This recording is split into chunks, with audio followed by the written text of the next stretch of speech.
guys. Hello. Welcome back to our channel. Yes.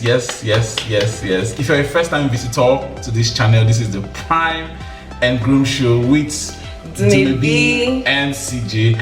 And if you have been watching our show, we're glad to have you back here today. And it's going to be amazing. Sit tight, relax. We have something beautiful to talk about today. So, babe, what do we do on this show? Let's start with that. Okay, this is the Prime and Groom show where I and my husband talk about issues bothering teenagers, single ladies and guys, and then newlyweds, social cultural issues, and then we try to prefer solutions in our own way. You could go back to watch our playlist, watch our previous videos and see all we've done. All the so amazing content.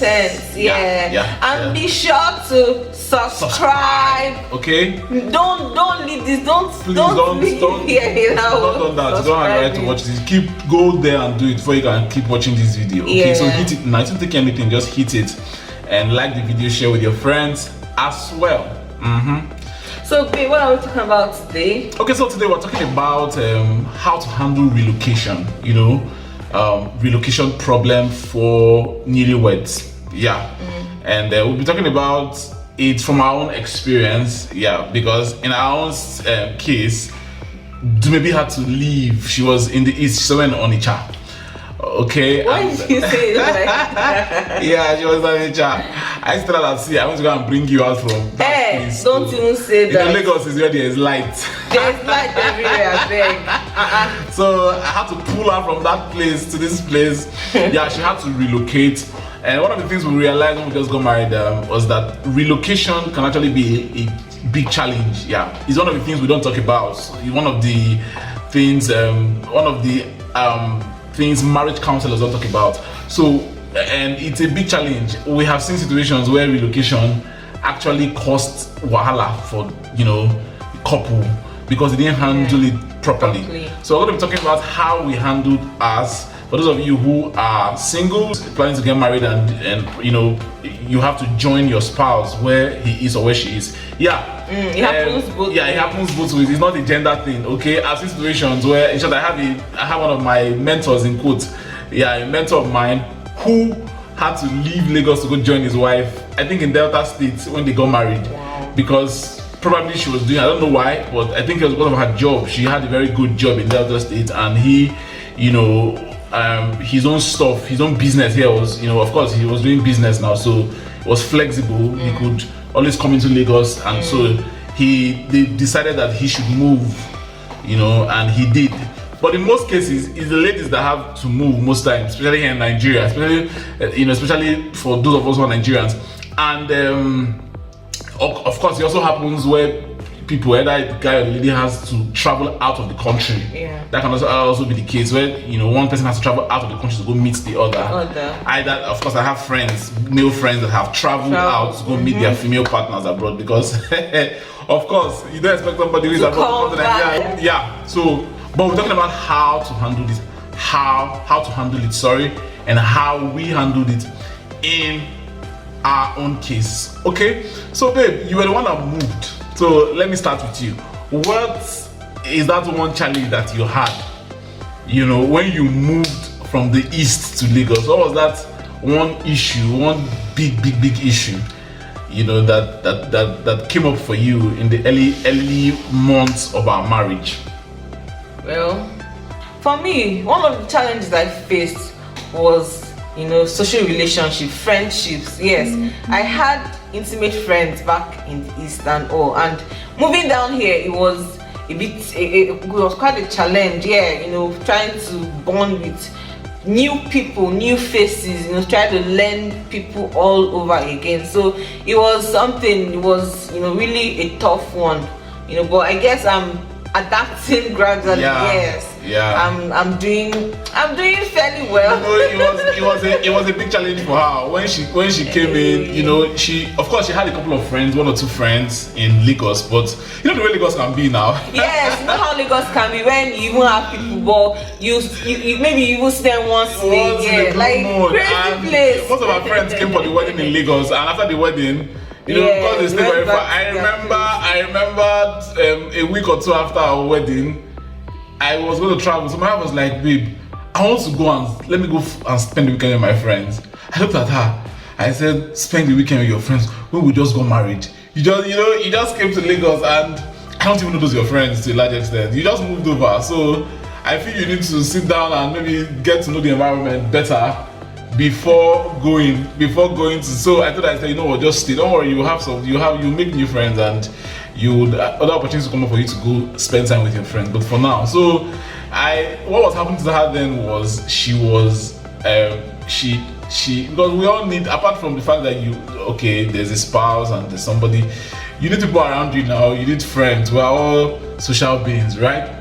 So one of the things I did to help her settle was I had to.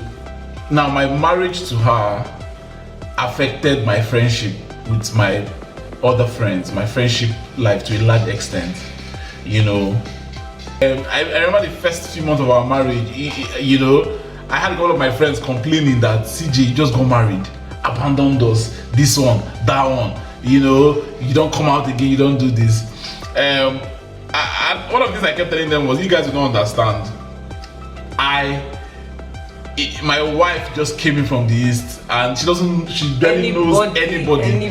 So my life then was go to work, close from work on time, come back home to her, go to work, close from work, come back. It was always wherever I'm feeling enough, but then wherever I'm going to, I take her along, because it was almost like her life was just revolving around me. Everything about her was just me, because she didn't know anywhere, she didn't know anybody, she didn't know anything. So she needed me to do almost everything for her. It was quite a challenge for me. Trust me, it was quite challenging, but it was a price that I knew I was going to pay. So I prepared myself mentally for it. And that's what I want to encourage you guys. If you're in that situation and you have someone who wants to move over to stay with you, you need to be willing to pay that price. You might not have all the time to give to your male friends anymore. That's the first thing you need to know. Or your female friends, depending on who is moving, you might not have all that time, because at that point your spouse would be so dependent on you to help him or her meet that friendship need. That person will be so dependent, and that was how it happened for me. So it took me a while to readjust, because right now she's readjusting, she's getting used to the environment, she's meeting new people, she can go out by herself, she can do things by herself. She has people that she visits now when she wants to visit, when she wants to go out with friends, and it's hang out. So it's quite easier for her, and for me too right now. So that was the first challenge. So the solution to that is, you guys must be ready for it, mentally prepared for it, and the spouse that the other person will be moving in with should be ready to also help his or her partner settle. The bulk of the job lies with you. Help your partner settle, help your partner relax, help your partner get used to the new environment, and when he or she has adjusted, you can now go on to your normal life. So another challenge. What other challenge? Another challenge is environmental challenge. For someone who has lived and maybe grown up in a calm environment, moving to a rowdy environment. You have stayed in a place like Abuja, or a place like where now? Like Calabar, Uyo, and all those places, and then you have to move to a place like Lagos. It can be that one in itself can be a lot of challenge. It can be a lot of challenge. So how can people deal with that? Deal with that challenge? Dealing with this kind of challenge, you need to prepare mentally for it. Yes, you also need to research about the new city you're moving into. There's Google now. Google is your friend. Research about things, how this city works, what happens here, how to adapt very well into this. I am sure people have written things on it. So that's what one needs to do. And prepare to adapt. That's one thing, because I've seen people that will stay in cities and they'll be like, I don't like the city, and you find out that the city keeps working against them. Yes. So when you just open your heart, to be open to new experiences, to open to new people, new way of doing things. New culture. I believe you settle in very well. I remember when I first moved to Lagos, to live in Lagos, my God, it was a challenge for me going to work. luckily for me, I started a business. So then, my first year in Lagos, I wake up in the morning. If I think of what I have to go through, I have to jump because I just came in from Makurdi then. Yeah. And of course, I accepted Makurdi, lived in Benin. Stayed in Benin for a few months before coming. I grew up in Benin. So in Benin, when you want to enter a bus, the bus will stop for you, even reverse, come pick you up. But here in Lagos, you usually have to rush. On your own. And then the rowdiness, the crowd, the noise, everything, everybody's. It was crazy for me. So it took me, almost like a year to really settle and tell myself, to do that mental. So one of the things that you might need to do, and that's why most of these preparations, you do them before the wedding. Yeah. Know what you're going to be facing and prepare yourself mentally for it even before the wedding. You don't wait till you have come and then you now meet the new reality. That's what she was saying. Go online, research, find out about the university, ask people. If you have friends there, ask them. Your spouse, talk to your spouse about, let the person tell you all the things and even overblow it so that you would adjust mentally. And because if you don't do that when you come in, you'll be frustrated. Yeah. For me, and it will affect your relationship with your spouse eventually. For me though, I don't think I had difficulty adjusting because Onitsha is almost like Lagos. Yes. Everybody was shiny eyes. You have to literally fight but you your still way. cannot compare because for someone like you, it was a little bit challenging. No, because I didn't know my way around. That's the only thing. But if it's to drag. Yes, you know your way around, and trust me, you can't compare it to Lagos. But Lagos is Lagos. Lagos no get meat. Well, Lagos no get meat. So because I know that when you came in there, it was like, I just wish I knew my way around. Where do I go to? How do I start from? So but mental preparation is going to really help, and doing some form of research, and of course, is about your spouse too. Whoever has been living in that city amongst the both of you should be able to help the other person, acclimatize. Okay. Now another challenge is financial challenges. Financial challenges. That one is another big issue that I've seen. When it comes to because, for example, you have a situation where, for example, someone like you were doing some business in Onitsha, before you came to Lagos. Now, and that business was required that you was operating around that region, so it was quite hard, you had to leave all of those things. So coming to Lagos, I remember when she came to Lagos then, my wife, every minute, I need to get a job, I need to start a business, this, that. We had some plans, and all of that. So we had talked about certain things, but it wasn't easy for her. I remember that time, at times when I'm going to work, she would hold me, I'm tired of staying in the house. So, and that in itself can also affect finances, because where it's just one person, because most times when you have to move, is one person, the person who's in that city, that now becomes like the, breadwinner or the source of finances for that family, right? Yeah. Because the person probably has to quit his or her job, especially if the job is not remote. You have to quit the job, move over physically, and all of that. So one of the ways to deal with that is long-term planning. Long-term planning too helps. Yeah. You know what's going to happen. So one of the things you can start doing is maybe months before your wedding or that, you can start saving. Right? You can start saving. Tell yourself, okay, so that there will not be a lot of financial burden on the family. Let's start saving.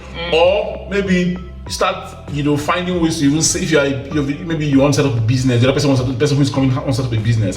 You can start making plans towards that, putting things in place, doing the researches you need. So that once you come in, you launch out. Or probably start applying for jobs. Some people are lucky enough, once they move over, they get a job. So if that's the case for you, but if that's not the case for you, or if you don't see that happening, or you don't have the surety of that, one of the things you can do is long-term planning as well.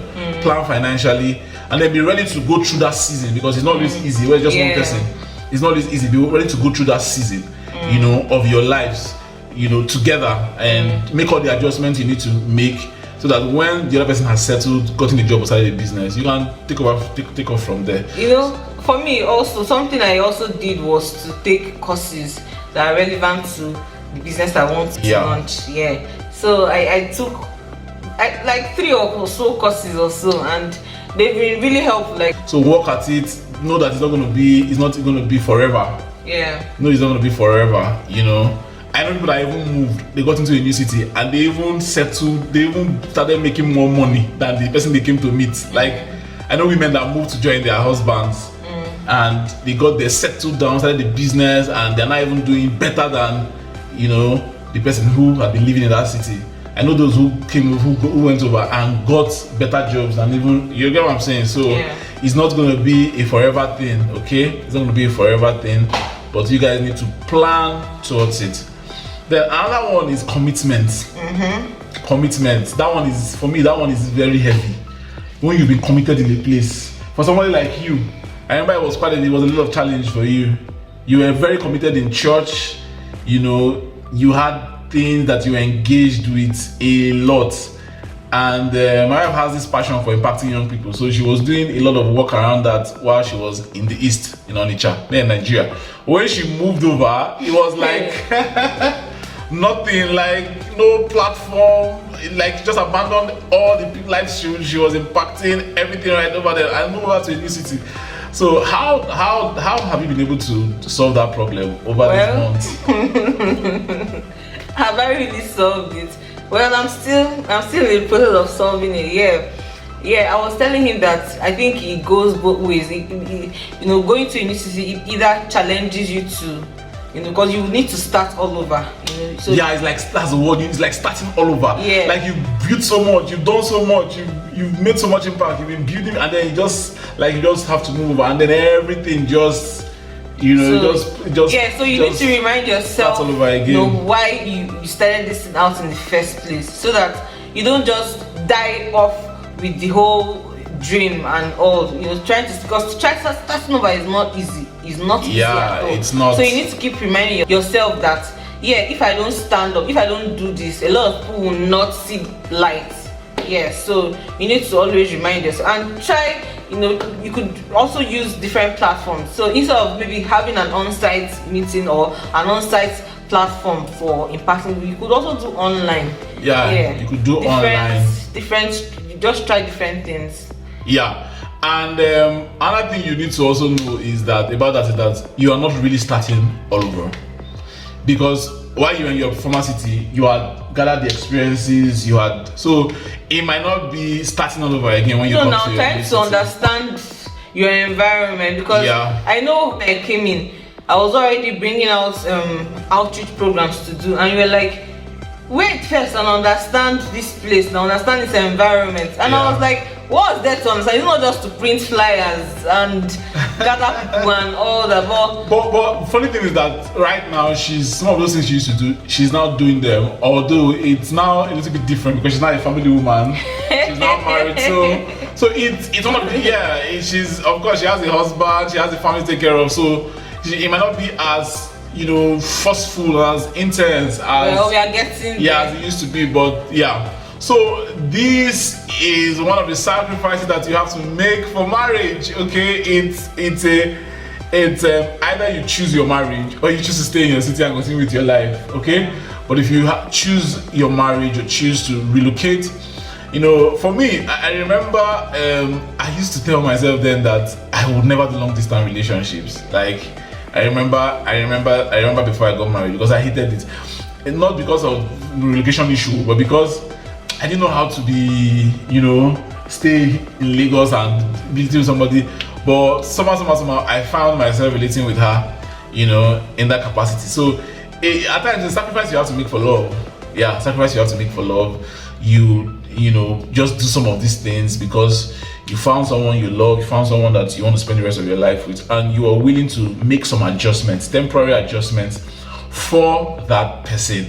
Okay, so if you're currently in that situation, I want to tell you that we have been there before, okay, and we're not totally out of it. She can tell you better. We are going but she's getting better at it. She's coming out of it. She's, you know, she's making the readjustments very, very, very, very fast, and you know, it's getting better. Okay, keeps getting better. So you're not alone. We're here with you. So go to the comment section if you had your own fair share of challenges with relocation. You can share with us in the comment section. Let us know what you did. You know what you did, how you were able to readjust. Definitely you'll be helping somebody who would come online and read. Okay, and then if you have something to say about, maybe a question to ask or something to say about things we've shared, you know, you want to buttress it further, you can also do that. Don't forget to like this video, don't forget to subscribe, don't forget to share with your friends, don't forget to leave a comment. Just do something to show us that you appreciate, you know, what we have put out there today. Until we come your way again next time, we want to say that we are young and we bring the truth in a fun and uncensored way. Thank you very much.